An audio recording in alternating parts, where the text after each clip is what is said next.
Hello everyone, Sir Sugarmeat here. Usually the silly channel that talks about weird niche stuff, often accurately accused of being woke, but hopping on today to talk about a more mainstream, serious topic that I have a lot of thoughts and questions about, because I want to know what you guys think. And the topic today is Grimes and her battle for her children. If you usually live under a rock like me, Grimes is a music artist originally from Canada who, unfortunately, made a decision back in 2018 to date plague on society Elon Musk, and gave birth to 3 out of his 13 children, X, Y, and Tau. At least I think that's what they're named. Elon and Grimes are notorious for giving their children terrible names that they will undoubtedly be bullied for in the future. Elon and Grimes, despite having 3 kids together, never married, and had a weird, slow fallout. Like in 2021, they were supposedly semi-separated. In 2022, Grimes said, "I would probably refer to him as my boyfriend, but we're very fluid." But then I think over time, the two became more and more distanced. I personally don't have screenshots or the in-depth knowledge to back this up, since I never bothered to keep much track of the situation, but that's just what I gathered from the few glimpses I saw into their relationship that made their way to Tumblr. But lately, with the whole custody battle between her and Musk over their children, along with the whole Nazi salute situation, I do think at this point Grimes has completely denounced Musk and tries to limit her interactions with him as much as possible. Or at the very least, Elon has made sure to limit their interactions as much as possible. And I hope that Grimes does not return to him romantically or sexually ever again. The custody battle ended with them having split custody, though at the cost of bankrupting Grimes, according to her. Yet, it seems like Musk is hoarding their son X. You can often see pictures of Musk taking his son along to events, and while some think it's endearing that Musk is taking his son along with him to work, I've also seen many people accuse Musk online of using his son as a shield, essentially, because parading your son around with you makes you a less likely target of getting murked or receiving criticism. And Vivian Wilson, Elon's estranged daughter who changed her name back in 2022, both to support her transition and also to rid herself of the Musk name, claimed that Musk was doing this to keep up his image as a responsible father, when in reality, he was withholding his children from their mother. And all this aside, I think most people know that Elon Musk is a terrible father. Most people already know that he's a terrible person in general, so it's no surprise that he's a terrible father as well. Go figure. However, the extent of his cruelty towards Grimes and the rest of their family seemed to reach new heights when Grimes took to Twitter in an attempt to reach out to Musk about their child's medical crisis? Apparently, Musk had been ignoring her calls and texts and had not attended any of their other meetings, despite the situation being as dire as to potentially result in some sort of lifelong impairment. Thus, Grimes felt like going to Twitter was the only way to get his attention. I've seen criticism of Grimes, like why hasn't she just gone to the hospital herself and whatnot, but unfortunately, when you're in a split custody situation, in order to get any major medical procedure done, you do need consent from both parents, which is why Grimes and her child are currently at a standstill. And I'll say too, the general reaction to Grimes in the Musk situation has been pretty apathetic. I mean, don't get me wrong though, I understand where this attitude is coming from. Grimes is a major case of leopards eating people's faces party. I can understand that it's hard to feel sympathy for her when she hangs out in neo-Nazi spaces and says shit like this. I kind of like the patriarchy.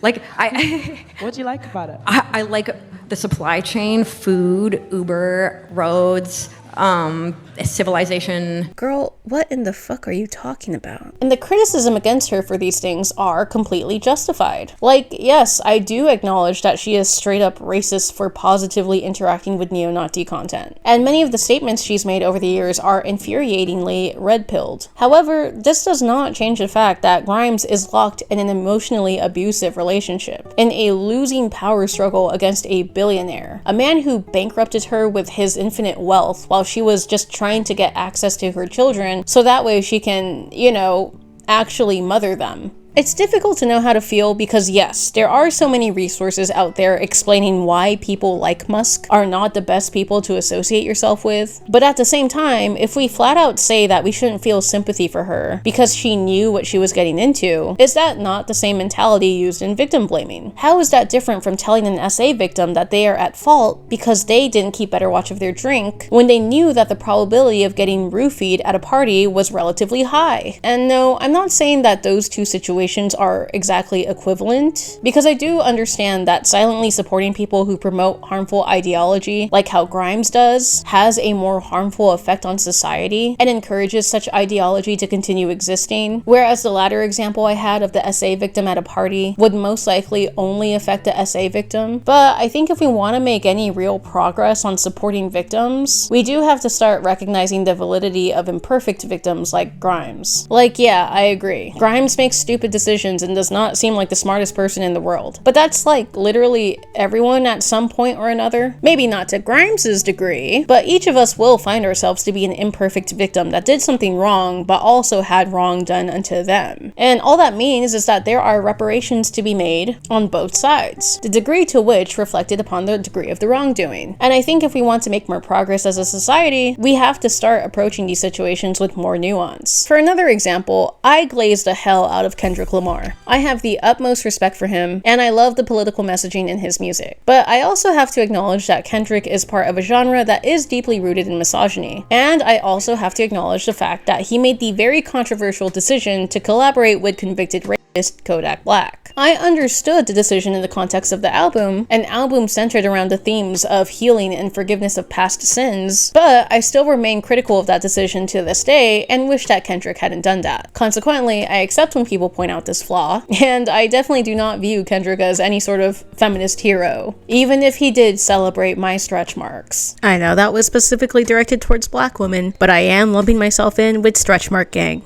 Despite this though, I still cannot deny the positive effects he's had on the Black American community. These are two separate aspects of his character. Not to mention too, I am going to be a little more forgiving towards Kendrick because there is a whole double standard when it comes to rap and figures like Kodak. People talk about how misogynistic rap is all the time and talk about how shitty Kodak was, but I never hear the same passionate speeches for misogyny in classic rock, nor do I see the same outrage against abusers like Lennon or Steven Tyler. Oh, just to be clear though, I'm not saying that we should forgive Kodak, because Kodak has not made any real effort towards changing as a person. But Kodak tangent aside, Grimes' participation in the red pill sphere, along with her status as an abuse victim, are also two separate aspects of her characters, ones that should be equally considered. And if you can't bring yourself to feel sympathy for Grimes, at the very least, you should feel sorry for the kids who have to be stuck in this situation against their own will, who will be facing real, serious health repercussions for the mess that their parents have made. This entire situation kind of reminded me of another story regarding this one influencer named Isis who went under the handle The New Trophy Wife or something like that. I don't remember if that was really her handle because I think she ended up changing her YouTube channel name, but she was essentially a hypergamy girly. One of those women who promote dating rich men to elevate your own status and other bullshit like that. Kind of a high luxury brand of trad wife essentially. Anyway, her channel was predominantly promoting that sort of lifestyle and teaching other women how to do the same, as well as shaming women who spoke out against it. Until one day, she came out with a video titled, "I Married a Monster," in which she detailed how she found out that her husband essayed one of her own daughters, and on top of that, she had revealed that he had actually physically and sexually abused her as well. And so she was in the process of escaping with her kids. And again, the situation is complicated to think about, because she bought into this patriarchal hypergamy lifestyle and continued to promote it even when he had also physically and sexually abused her. So many people wondered why she hadn't thought that he would do the same to the kids. And